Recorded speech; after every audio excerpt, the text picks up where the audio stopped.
Hadirin wal hadirat yang dimuliakan Allah Subhanahu wa taala.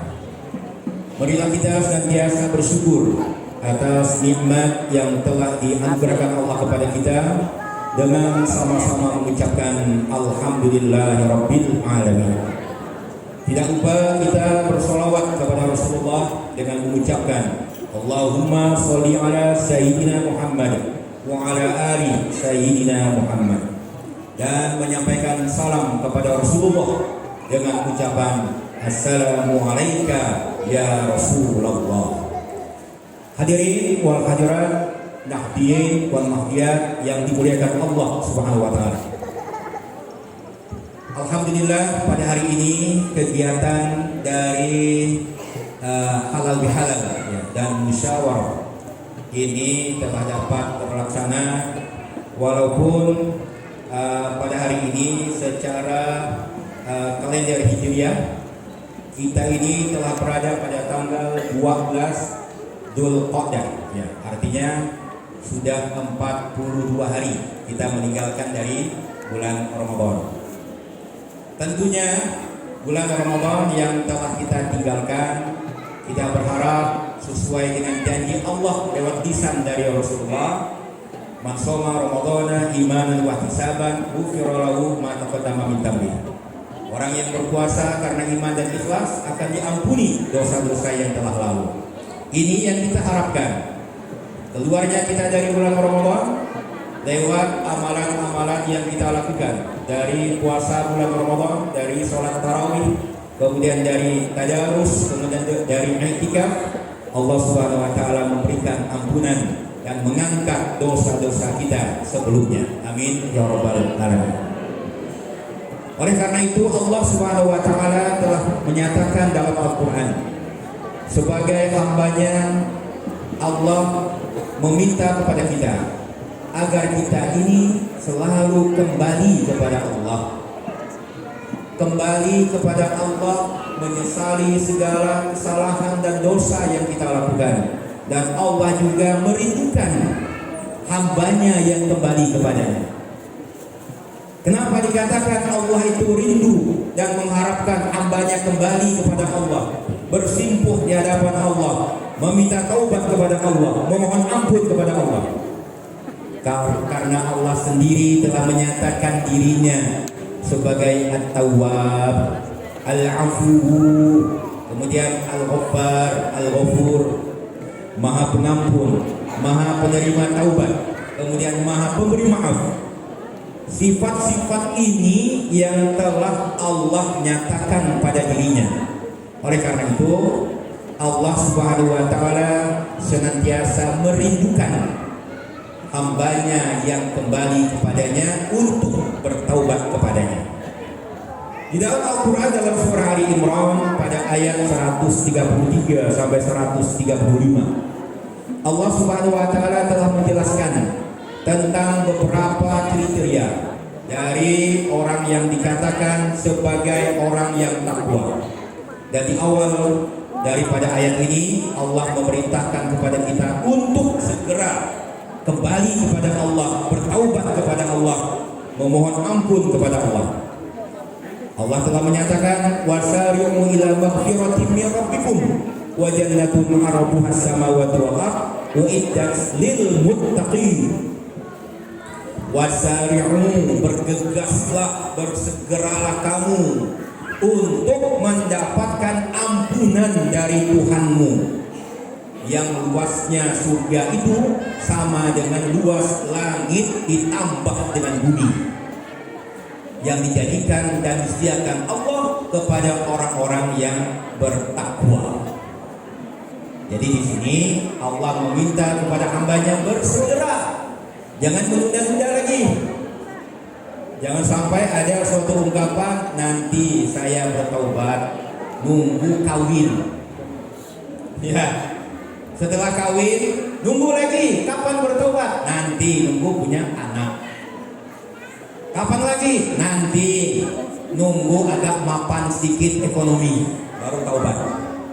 Nunggu lagi, nunggu 40 tahun. Jadi jangan sampai kita ini menunda-nunda kesempatan kita ini untuk bertaubat diikuti setiap apa yang kita lakukan dalam kehidupan ini.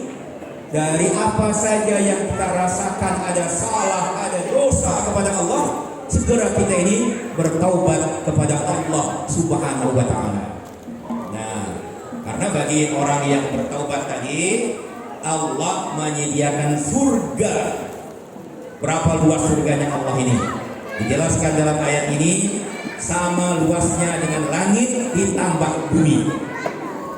Bumi secara geografi dapat kita ketahui ukurannya, diameternya dapat dihitung. Kalau langit yang pertama, siapa yang dapat mengukur berapa luasnya langit? Baru langit yang pertama, belum langit yang kedua, sampai langit yang ketujuh. Itu adalah luas daripada surga. Berarti surga itu sangat luas.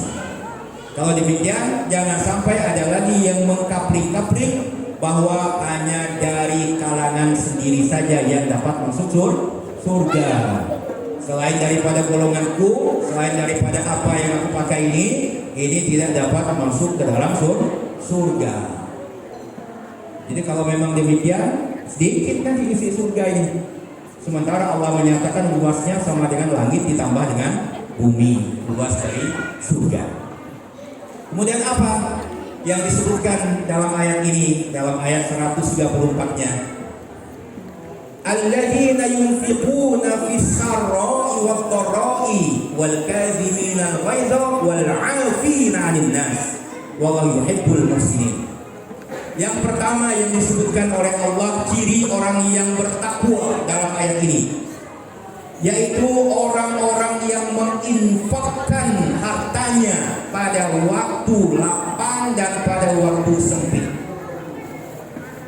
Jadi diperintahkan kepada kita semua untuk berinfak, untuk bersedekah, tidak menunggu kaya. Malahan dari segi prosentase ketika seseorang itu bersedekah justru lebih besar pada umumnya ketika seseorang itu dalam keadaan sempit daripada dalam keadaan lapang. Secara jumlahnya boleh jadi lebih besar dalam keadaan lapang, tapi secara prosentasenya apa buktinya? Saya mau tanya dengan ibu-ibu. Ibu-ibu, kalau hartanya cuma 2 butir telur ayam, ya, tidak ada lagi harta yang lain, cuma 2 butir telur ayam harta yang ada orang minta, dikasih apa enggak Bu? Kasih, minta 1 ya.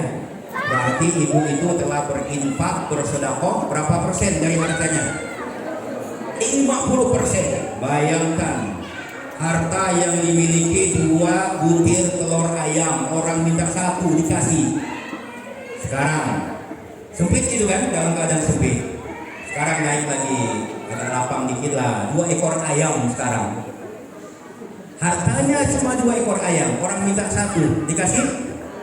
Masih mau, ya, masih dikasih. Berarti prosentasenya berapa persen? 50. Naik lagi. Sekarang punya 2 ekor kambing, orang minta 1 ekor, dikasih apa enggak? Oh.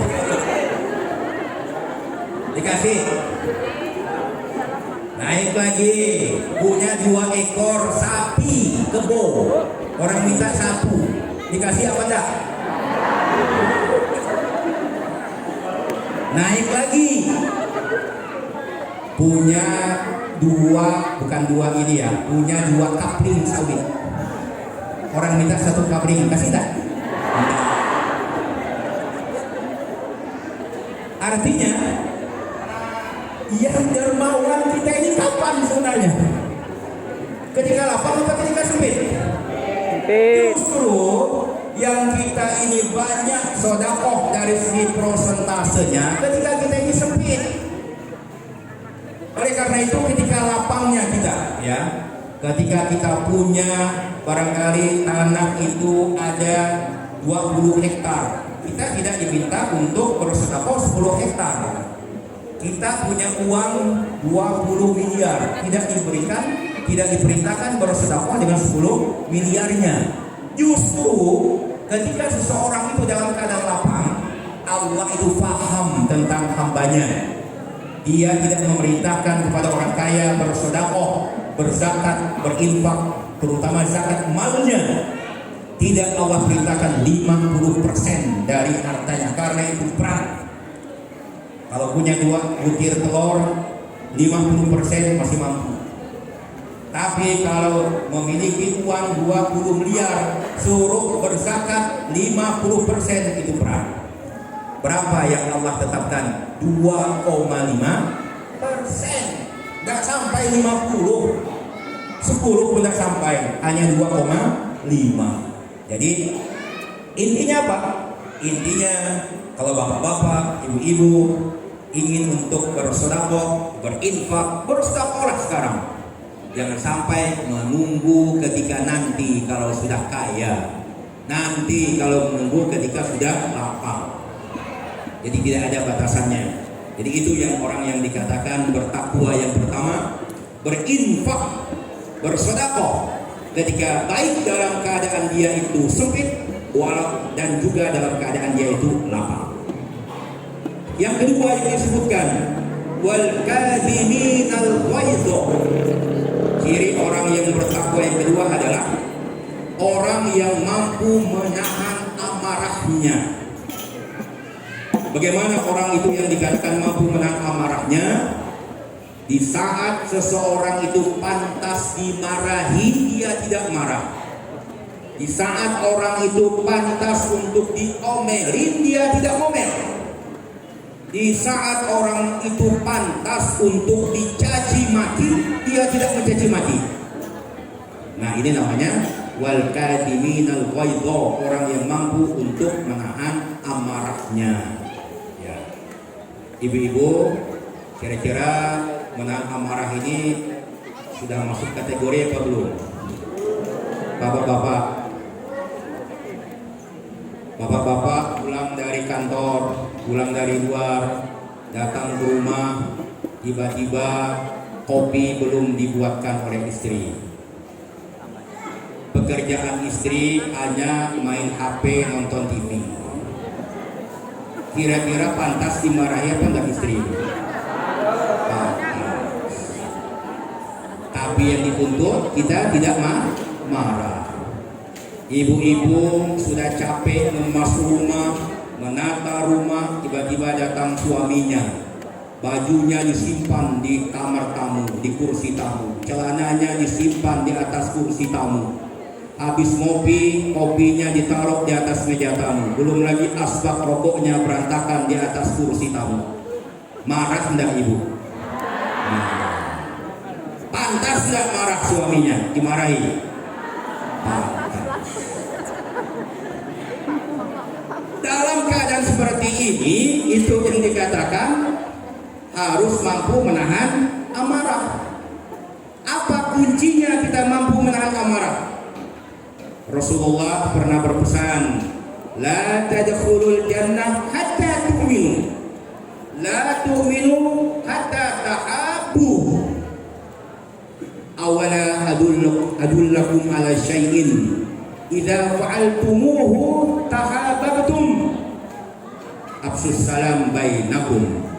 Beliau pernah mengatakan, la tadkhulul jannah hatta tu'minu. Kamu tidak akan masuk surga sampai kamu itu beriman. Jadi tidak akan masuk surga sampai seseorang itu beriman. La tu'minu hatta tahabbu. Kamu tidak akan beriman sampai kamu itu saling menyayangi, mencintai antara yang satu dengan yang lainnya. Kata Rasulullah, apakah kamu itu mau aku tunjukkan sesuatu perkara yang apabila kamu lakukan maka akan tumbuh perasaan cinta di antara kamu, tumbuh perasaan saling sayang menyayangi di antara kamu, akan tumbuh perasaan suka menyukai di antara kamu. Apa kata Rasulullah? Absus salam bainakum, sampaikanlah salam di antara. Jadi kunci untuk mampu menahan amarah tadi, miliki dulu rasa cinta di antara kita. Suami harus ada unsur cinta kepada istrinya, ditinggikan porsi daripada cintanya. Istri juga harus tinggi juga porsi cinta kepada suaminya. Seorang bapak, ayah harus ada perasaan cinta kepada anaknya. Anak juga demikian, harus ada perasaan sayang kepada bapaknya. Sesama teman juga sama, harus ada juga perasaan saling cinta kepada temannya. Nah, kalau sudah ada perasaan cinta yang seperti ini, ya, maka amarah ini akan dapat untuk ditahan. Miliki dulu perasaan cinta. Bapak-bapak, ketika lihat barangkali tadi istrinya ya yang tidak melayani dengan baik, mungkin karena sibuk bermain HP-nya, dalam keadaan yang pantas dimarahi, tapi seorang suami tidak marah karena ada unsur cinta dalam hatinya. Ibu-ibu juga sama. Seharusnya suami itu layak dimarahi, diomelin karena ada unsur cinta, maka ibu-ibu juga tidak jadi untuk marah kepada suaminya. Jadi miliki dulu Pak ya, apa yang kita lakukan pada saat sekarang ini adalah dalam upaya untuk menumbuhkan rasa cinta, rasa sayang di antara kita. Baik antara pengurus MWC NU Kabupaten Sanggau, pengurus PC NU Kabupaten Sanggau dengan MWC Kecamatan Parindu, ini kita rekatkan rasa kecintaan, rasa kasih sayang, rasa persatuan di antara kita. Ataupun sesama pengurus MWC Kecamatan Parindu khususnya yang ada di Desa Sukamulya. Nah ya, ini yang diakrabkan kembali, ditumbuhkan kembali rasa cintanya kepada yang ada kaitan darah juga kembali. Karena kalau tidak ada rasa cinta kita kepada seseorang, yang ada itu hanya benci, maka belum dikatakan oleh Rasulullah itu sebagai orang yang beriman.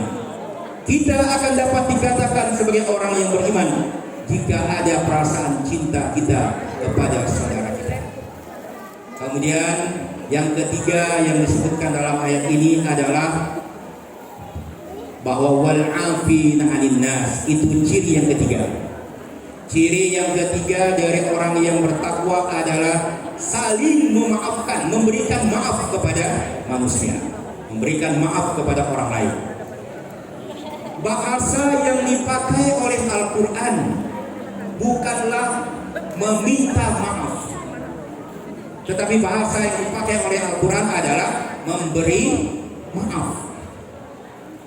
Coba kita bandingkan, berat mana memberi maaf dengan meminta maaf?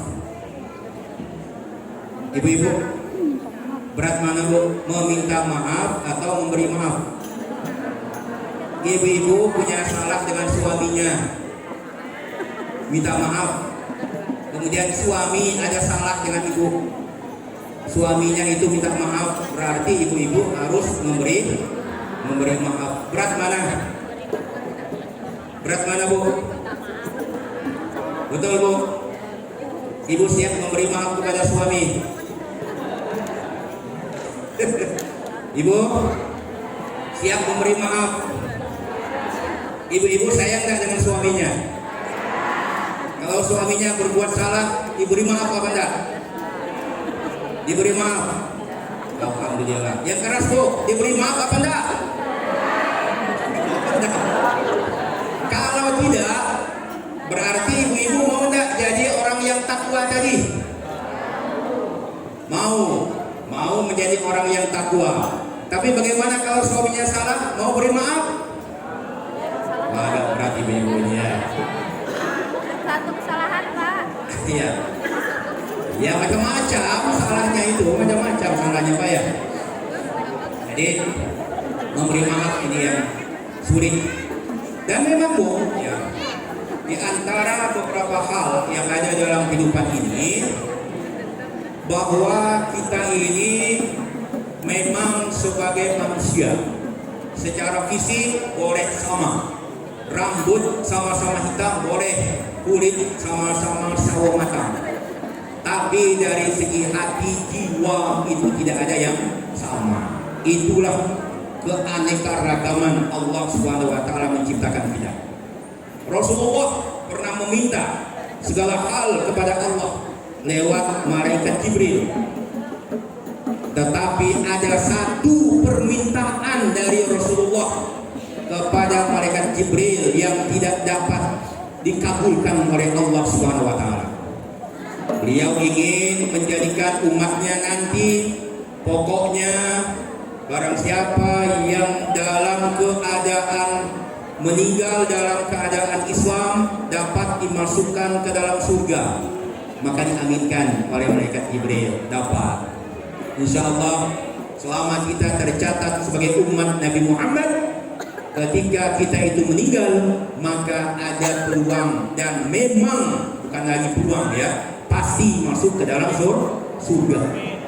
Ini umat Nabi Muhammad. Umat Nabi Muhammad pasti masuk surga. Ini doanya Nabi Muhammad, diaminkan oleh malaikat Jibril dan dikabulkan oleh Allah. Tapi ada satu doa dari Nabi Muhammad yang tidak dapat dikabulkan oleh Allah. Apa permintaan dari Nabi Muhammad? Jadikanlah umatku ini bersatu, hindarkanlah perselisihan di antara umatku. Maka Allah tidak dapat untuk mengabulkan permintaannya itu. Kenapa? Karena Allah sudah menyatakan dalam firman-Nya dalam surah Hud ayat 112. Walau syaa rabbuka laja'alan nasa ummatan wahidah wa la yazalu mukhtalifin. Seandainya Allah itu mau, tentu kamu ini akan dijadikan satu umat saja. Akan tetapi Allah senantiasa menjadikan adanya perselisihan di antara kamu. Dari segi agama, kita ini tidak satu umat. Beda agamanya. Sudah berapa pecah agamanya? Sesama Islam, apakah tetap nyatu dengan satu agama? Ada lagi kita ini pecah lagi. Pecah apa? Mazhab. Yang dikenal sampai hari ini itu ada 4 apa ada 5 Pak mazhabnya Pak yang Bapak ketahui? Ada 5 Pak ya? Ada 5 mazhab. Pecah. Kita ini pecah 5 mazhab. Tapi ini adalah suatu hal yang dikatakan illa man marrohima rabbuk, kecuali yang mendapatkan rahmat dari Tuhannya, maka mereka itu tidak akan memperkarakan berselisih, tetapi tidak sampai gontok-gontokan. Mazhab saja banyak, ada 5. Pertama mazhab Hanafi, kedua mazhab Maliki, ketiga mazhab Syafi'i, keempat mazhab Hambali, kelima yang tidak bermazhab.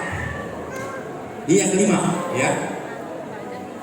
Mereka mengambil fatwa dari Imam Malik, mengambil fatwa dari Imam Syafi'i, mengambil fatwa dari Imam Hambali, mengambil fatwa dari Imam Hanafi, menggunakan hadis dalam Al-Muwatta Imam Malik, tetapi mereka tidak bermadhab. Ini yang kelima ini Pak ya.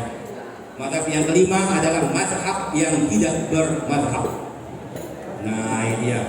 Ini yang kadang-kadang ini repot ini, yang kelimanya ini.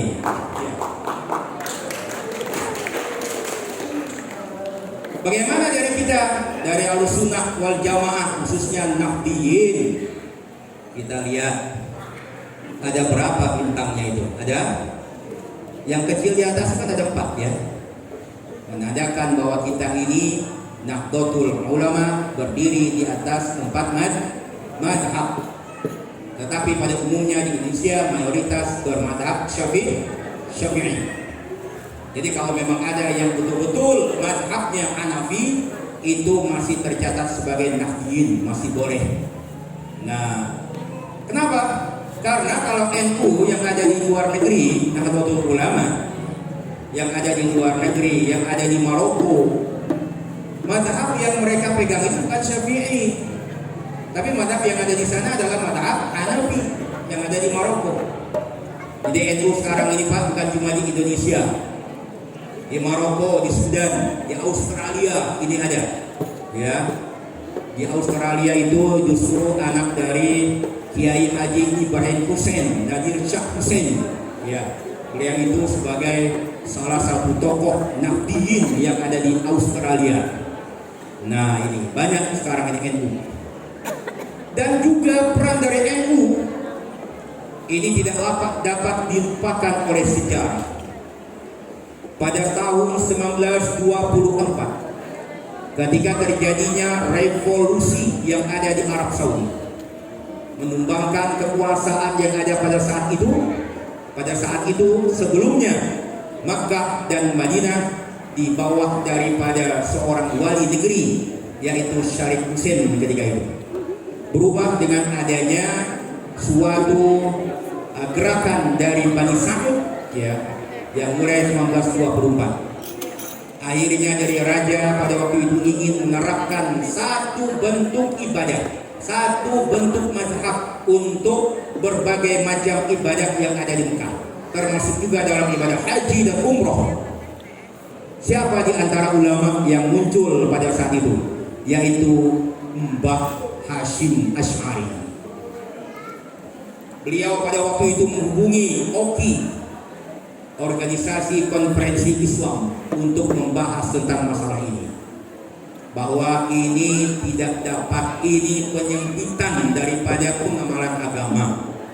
Sebelumnya sudah ada 4 mazhab, kenapa hanya cukup 1 mazhab saja yang boleh diterapkan ketika haji dan umroh? Karena tidak dapat lewat OKI, maka dalam sejarah mencatat dengan NU atau Nahdlatul Ulama. Itulah sejarahnya Pak. Kenapa organisasi kita ini dikatakan Nahdlatul Ulama? Nahdlah artinya bangkit, ulama orang-orang alim. Artinya kebangkitan orang-orang yang berilmu. Jadi orang-orang yang berilmu ini bangkit, mereka ini semuanya itu menyerukan berbagai macam kebenaran yang sesuai dengan hadis dari baginda Rasulullah. Jadi itulah suatu doa yang tidak dikabulkan oleh Allah dari doanya Nabi Muhammad. Beliau minta agar tidak ada perselisihan di antara umatnya ini. Coba kita lihat sekarang ini, banyak terjadi berbagai macam ormas ya. Sudah tahu di Indonesia ini ada NU. Dulu itu NU itu cuma 1. Sekarang ini kok ada lagi pembagiannya. NU garis keras, NU garis lunak, NU garis bengkok, NU garis lurus. Itu apa itu? Nah inilah tadi. Sudah mapan, sudah bagus, sudah bersatu, kepingin ada yang untuk memisahkan. Ini tinggal kita saja. Semoga kita ini termasuk ke dalam apa yang disebutkan Allah dalam surah Hud itu. Illa marrahimah rabbik, kecuali orang yang mendapatkan rahmat dari Allah, dari Tuhannya, maka mereka itu tidak mau untuk diajak berselisih. Kita harus lihat dulu siapa sebenarnya orang yang menjadi perselisihan kita ini. Pada zaman dahulu, musuh yang nyata bagi kita ini adalah Belanda, Londo. Bergabung, seluruh suku bergabung, seluruh agama bergabung. Siapa lawan kita? Belanda. Diusir Belanda. Banyak terjadi peperangan melawan Belanda. Setelah Belanda tidak ada lagi, datang Jepang. Kita pun berperang melawan Jepang. Akhirnya Jepang ini angkat kaki juga. Kita pun merdeka. Tidak lama lagi datang lagi tentara sekutu.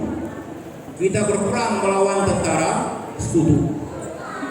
Setelah tentara sekutu tidak lagi bercokol di Indonesia, kita ini tidak ada lawan tandingnya lagi.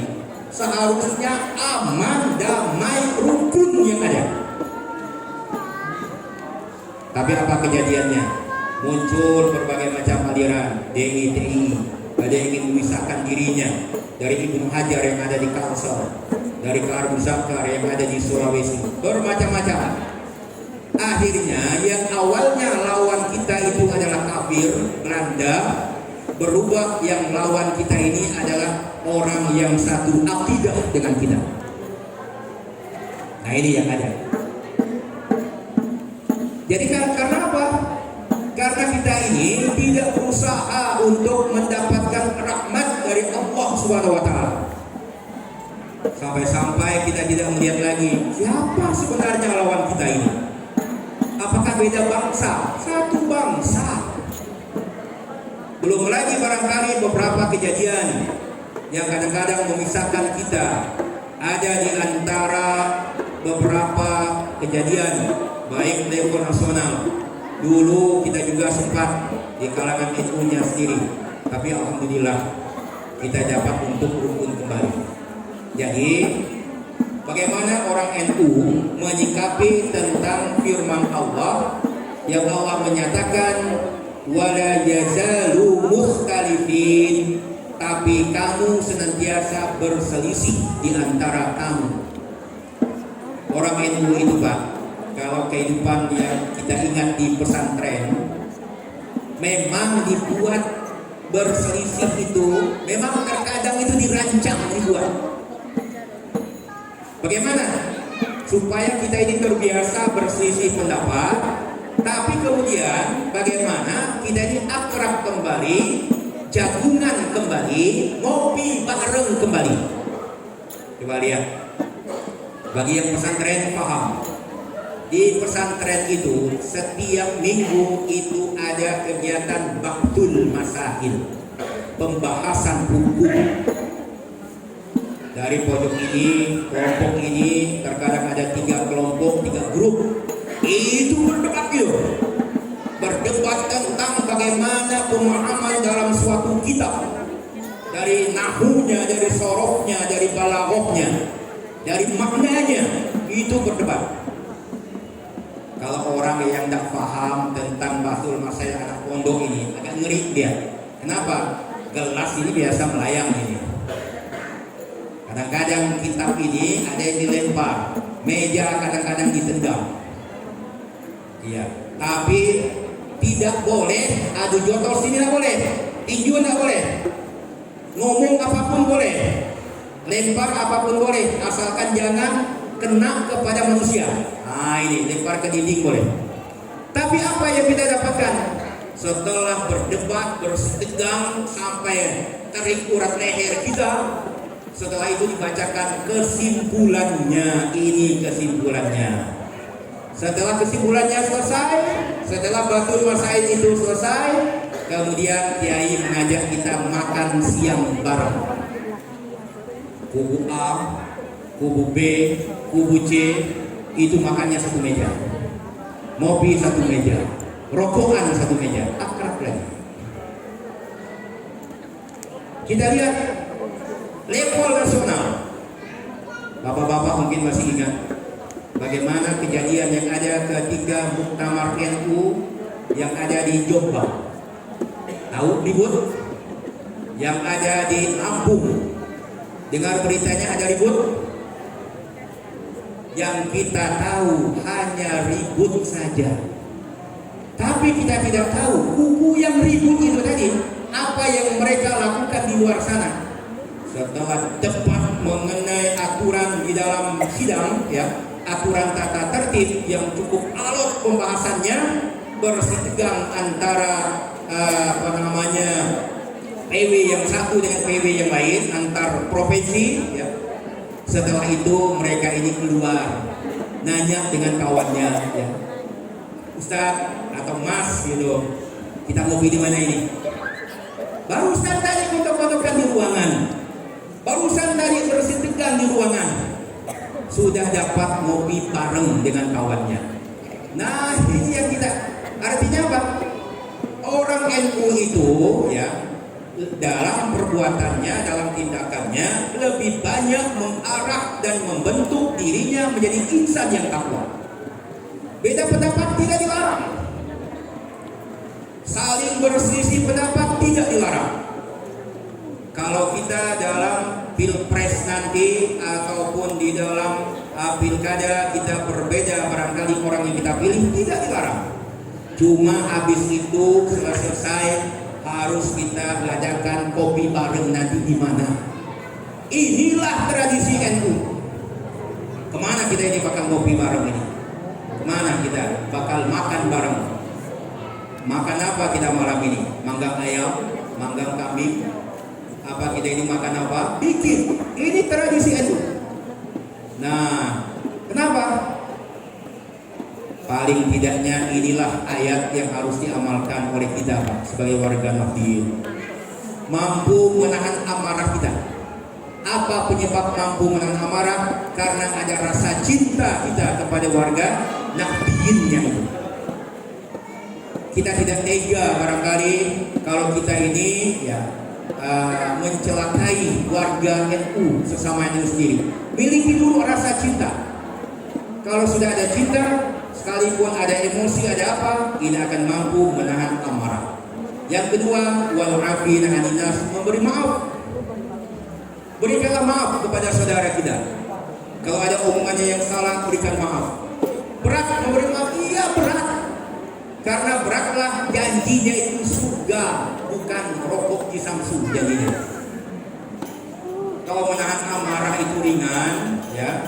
Paling-paling janji dari Allah ini kepada ibu-ibu ini barangkali piring Tupperware barangkali ibu ya.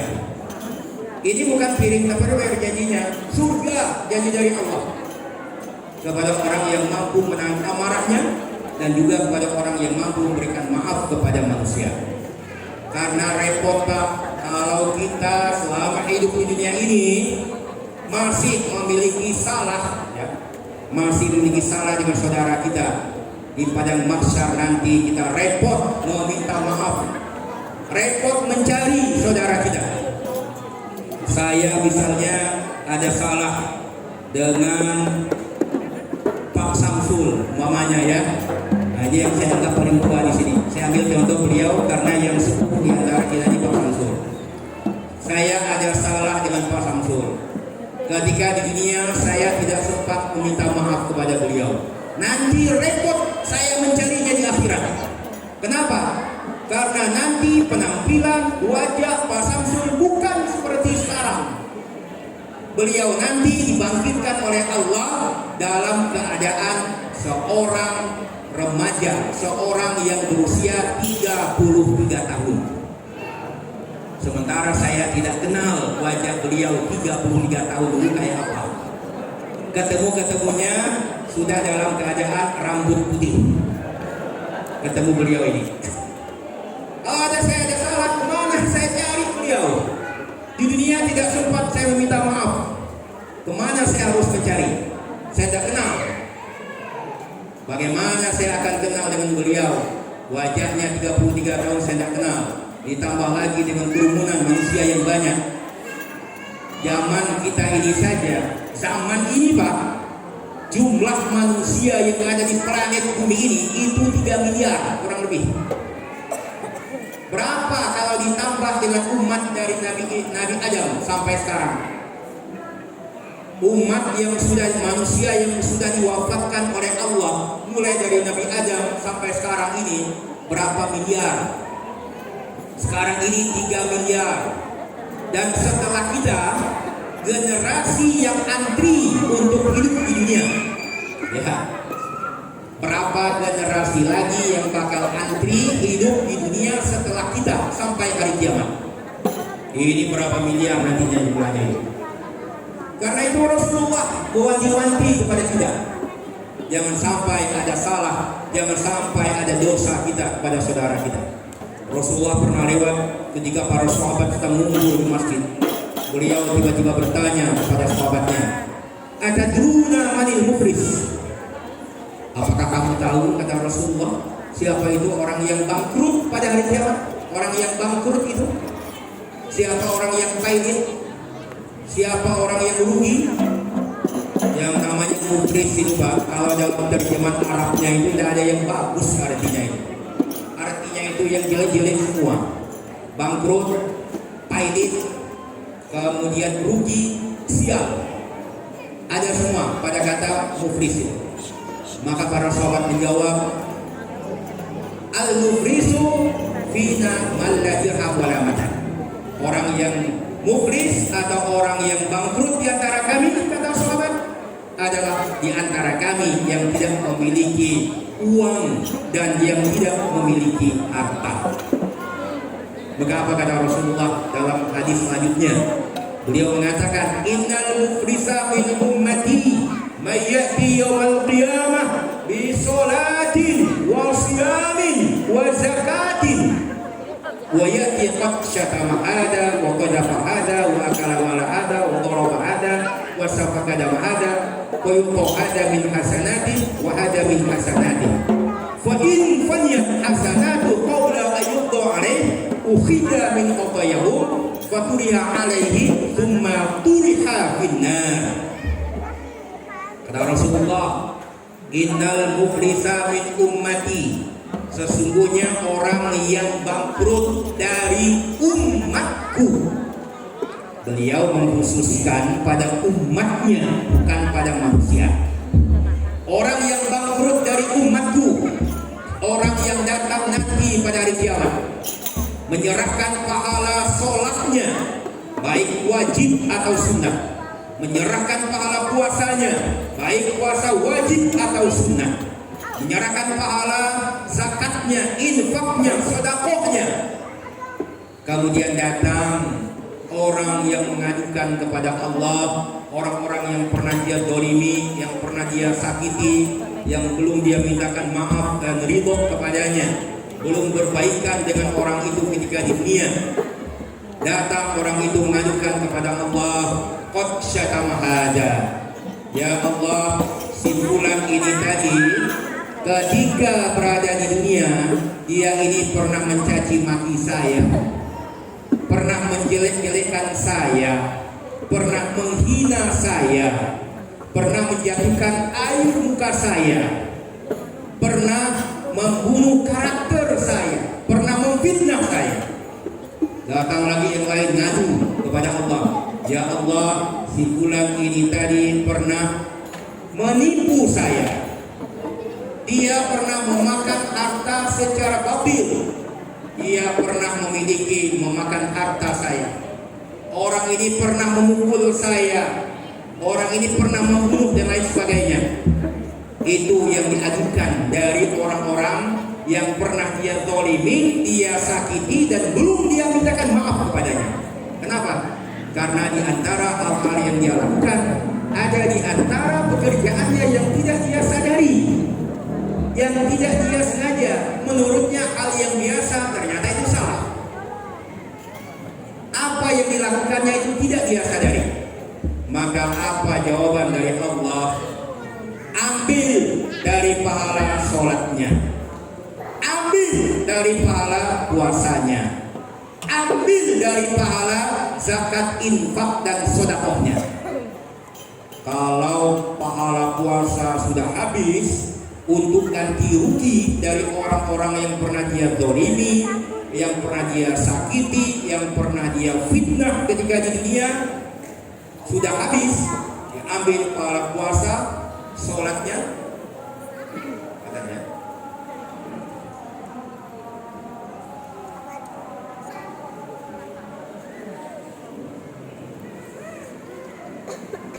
Jadi memang kita ketika berkumandang suara azan, kita memang diperintahkan untuk dipending atau ditunda berbagai aktivitas kita. Karena dalam sebuah amalan untuk wafat dalam keadaan husnul khotimah yang diingatkan oleh guru kita dulu, diantaranya adalah kita menjawab dari seruan azan. Kalau ketika sadar kita dapat menjawab azan dengan baik, maka nanti ketika kita dibisikkan dengan kalimat la ilaha illallah ke telinga kita sudah terbiasa spontanitas untuk menanggapi, mengikutnya. Nah, ini salah satu amalan. Baik. Jadi orang yang masih belum meminta maaf kepada saudaranya ketika dulu berada di dunia, maka mereka ini akan diambil dari berbagai macam amalan yang mereka lakukan dari sholatnya, puasanya, zakatnya diberikan kepada orang-orang yang pernah dia zalimi itu. Sehingga kalau amalannya sudah habis, pahalanya sudah habis, apa lagi yang akan diberikan? Orang yang ngantri meminta ganti rugi atas dosanya itu masih banyak. Maka apa? Dalam hadis Rasulullah ini dikatakan, maka dosa orang-orang yang menuntut itu tadi akan dilimpahkan kepadanya dan dia kemudian dilemparkan oleh Allah ke neraka. Jadi inilah yang merupakan momen bagi kita. Kenapa selalu diperintahkan bagi kita setelah bulan Ramadan ada acara halal bihalal. Hal ini dikarenakan bahwa dosa kita kepada Allah dapat kita mintai ampun, maaf, taubat secara langsung kepada Allah. Dan jika dosa kita berkaitan dengan Allah, Allah dapat memberikan ampunan atas dosa kita. Tapi untuk dosa yang berkaitan dengan makhluk, dengan manusia, ini merupakan suatu dosa yang bersyarat di dalam pengampunannya. Artinya Allah Subhanahu wa taala tidak akan memaafkan kesalahan kita kepada orang lain, kepada saudara kita sebelum saudara kita, sebelum orang lain itu memberikan maaf juga kepada kita. Agak berat memang ya. Ibu-ibu memang agak berat Bu ya memberikan maaf. Bapak-bapak juga memang berat untuk memberikan maaf. Apalagi kita selalu merasa kita dalam posisi yang benar. Orang yang meminta maaf tadi posisinya itu salah. Tetapi inilah yang dikatakan bahwa memberi maaf ini merupakan suatu perintah dari Allah. Kita hanya selalu ingat ya, kalau kita berat memberikan maaf kepada orang lain, saya mau nanya, kita ini bersih apa enggak? Ada enggak dosa kita kepada Allah? Ada enggak salah kita kepada Allah? Ada manusia yang mengatakan dirinya bersih, ada yang mengatakan dirinya itu tidak ada salah. Hanya Nabi Muhammad saja hamba yang maksum. Kita ini banyak dosa, banyak salah. Karena itulah bagaimana dosa kita kepada Allah dapat segera diampuni oleh Allah, dapat diampuni oleh Allah, maka Allah juga memberikan suatu syarat. Ampuni dulu dosa hambaku yang bersalah kepadamu.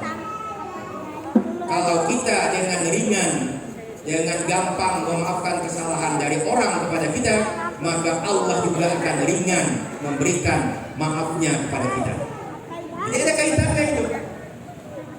Jadi sebelum kita meminta maaf kepada Allah atas dosa-dosa kita, kesalahan orang lain kepada kita, itu yang kita maafkan.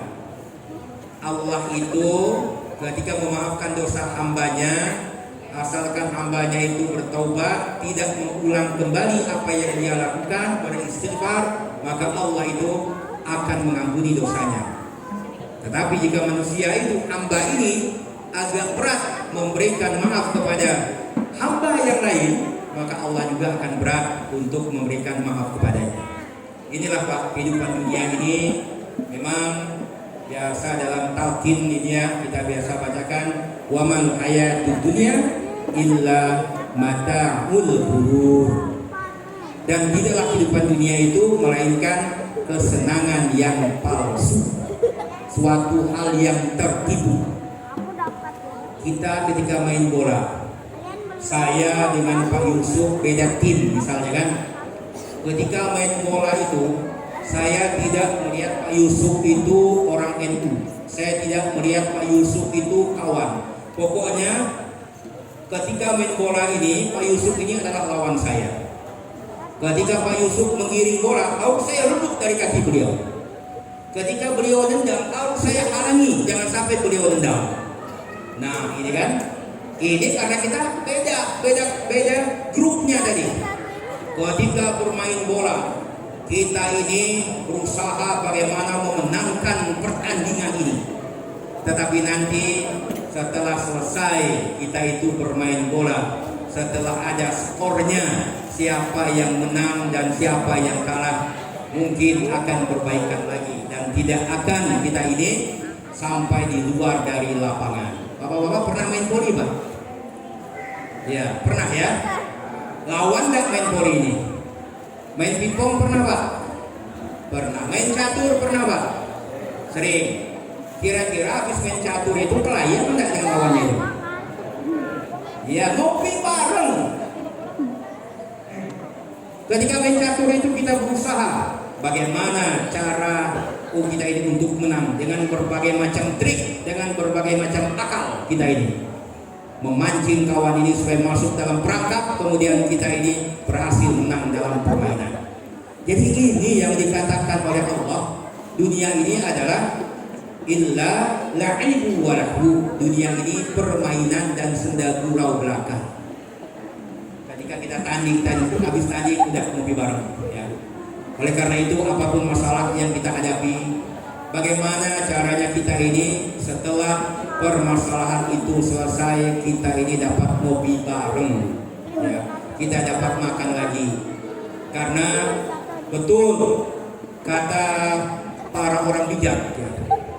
Kata orang bijak ini, memiliki 1000 teman dalam hidup ini itu terasa sedikit.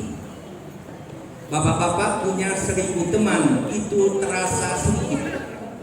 Tetapi memiliki satu musuh itu terasa banyak. Betul? Betul apa salah ini? Satu musuh itu terasa banyak. 1000 teman itu terasa sedikit.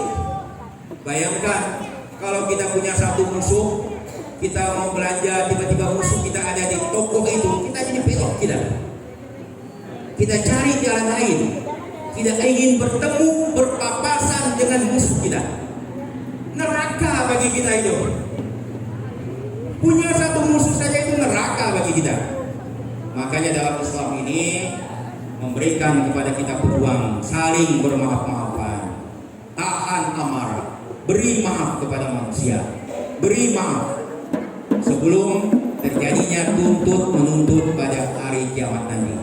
Mumpung masih hidup di dunia, mumpung masih sehat walafiat, ketika hidup di dunia ini pun kita juga harus meminta maaf.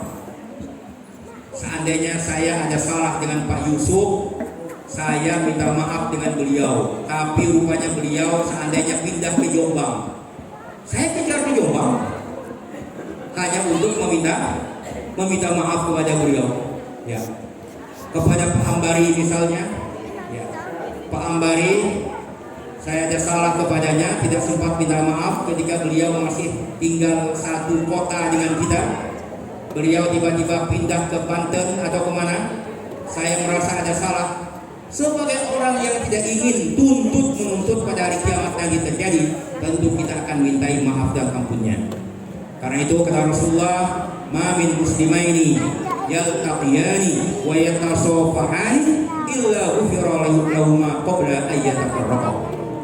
Dua orang muslim yang bertemu kemudian mereka itu berjabatan tangan, maka dosa-dosa di antara mereka berduanya akan digugurkan, akan diampuni oleh Allah Subhanahu wa taala. Kita semuanya berharap dengan selesainya kita melaksanakan ibadah puasa pada bulan Ramadan. Kita sekarang berada pada bulan Dzulqa'dah. Semoga segala dosa-dosa kita yang berkaitan dengan Allah diampuni oleh Allah Subhanahu wa taala, dan juga dosa-dosa kita yang berhubungan dengan sesama manusia sudah kita mintakan ampun dan maafnya.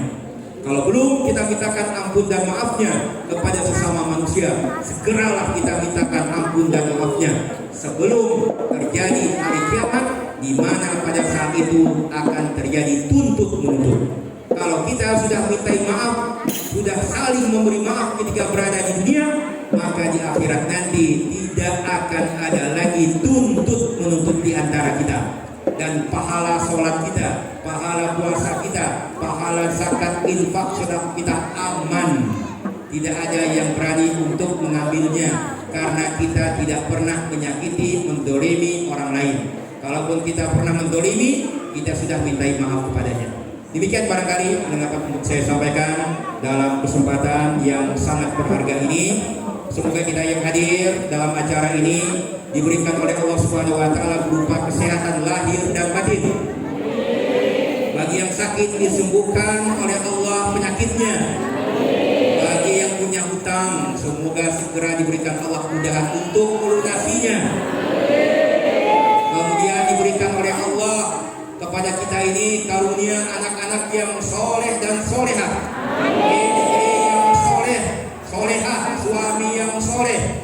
Hajat-hajat kita, baik hajat dunia, dikabulkan oleh Allah Subhanahu wa Ta'ala. Lahadiratin Nabi Muhammad sallallahu alaihi wasallam. Al-Fatihah. Bismillahirrahmanirrahim. Alhamdulillahirabbil alamin.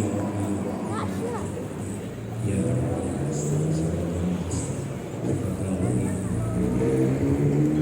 demikian barangkali yang dapat untuk saya sampaikan dalam kesempatan ini. Lebih kurang mohon maaf. Wallahul muwaffiq ila aqwamit thoriq. Wassalamualaikum warahmatullahi wabarakatuh.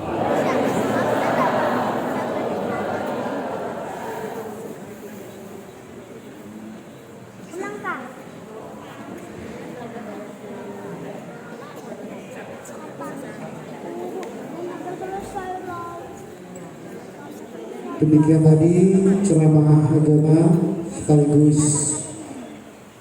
pitutur bagi kita semua warga ataupun keluarga besar Nahdlatul Ulama Kabupaten Sanggau yang telah disampaikan oleh Raisuliah PJNO Kabupaten Sanggau, itu Bapak Haji Nasri Sarjana Agama.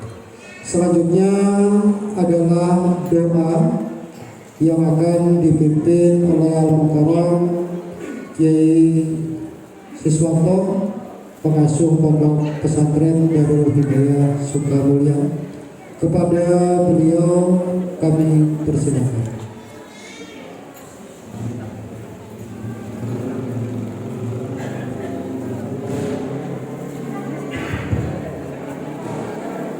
Assalamualaikum warahmatullahi wabarakatuh.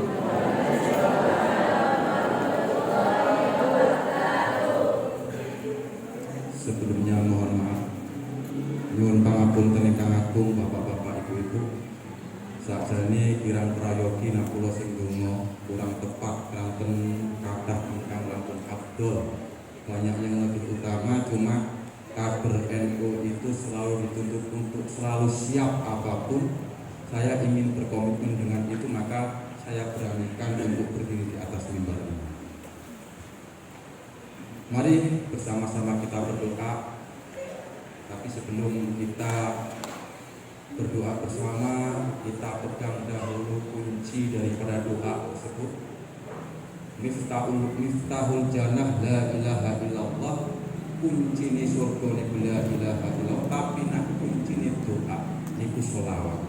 Mari kita bersolawat dulu 3 kali dengan harapan sholawat tadi menjadi asbab dibuka pintu langit kalian Allah Subhanahu wa Ta'ala. Shallallahu ala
Allahumma hamda yuwafi ni'amahu wa yukafi majidah. Ya Rabbana lakal hamdu kama yanbaghi li jalali wajhikal karimi wa 'azimi sultanik. Assalamu alayka ya Rasulullah. Assalamu alayka ya Nabi Allah. Assalamu alayka ya Habiballah. Assalamu alayka ya Sofatallah. Assalamu alayka ya Sayyidal Mursalin at-Tayyibin at-Tahirin. Assalamu alayka wa ala azwajika at-taharati ummahatil mu'minin. Assalamu alayka wa ala ashabika ajma'in. Assalamu alayka wa ala al-anbiya'i wal mursalin wassairi ibadillahi salihin. Assalamu alayka ayuhan nabiyyu wa rahmatullahi wa barakatuh. Allahumma qulta wa qawlukal haq wal annahum idzalam ja'uka fastaghfirullaha wastaghfara lahumur rasul lawajatullaha tawwabar rahim. Allahumma inna qad sami'na qaulaka wa ata'na amraka wa qasadna nabiyaka hada sallallahu alaihi wasallam mustasfiina bihi ilaika min dunubina. Ya Allah ya Rahman ya Rahim. Ya Allah ya Rahman ya Rahim. Wa ma asqalu dunubina Rabbana dhalamna anfusana wa ilam taghfir lana wa tarhamna lanakunanna minal khasirin. Allahumma inna nahmaduka wa nasta'inuka wa nastaghfiruka wa nastaghfiruka wa natubu ilaik wa nu'minu bika wa natawassalu 'alaika wa nusni 'alaika khaira kullah naskuruka wa la nakfuruka wa nahla'u wa natruku ma yafjuruk. Allahumma iyyaka na'budu wa laka nusalli wa nasjud wa ilaika nas'a wa nahfid narju rahmataka wa nakhsha 'adzabak inna 'adzabaka jidda bil kufari mulhik. Allahumma fir lana wa li walidina wa li masyayihina wa liman ahabba ilaina wa li jami'il muslimina wal muslimat wal mu'minina wal mu'minat al ahya'i minhum wal amwat. Rabbana atina fid dunya hasanah wa fil akhirati hasanah wa qina adzabannar. Walhamdulillahi rabbil alamin. Bi rahmatil Fatihah. A'udzu billahi minasyaitonir rajim. Bismillahirrahmanirrahim. Alhamdulillahi rabbil alamin arrahmanir rahim maliki yaumiddin iyyaka na'budu wa iyyaka nasta'in ihdinas siratal mustaqim siratal ladzina an'amta 'alaihim ghairil maghdubi 'alaihim waladdallin amin. Wassalamualaikum warahmatullahi wabarakatuh.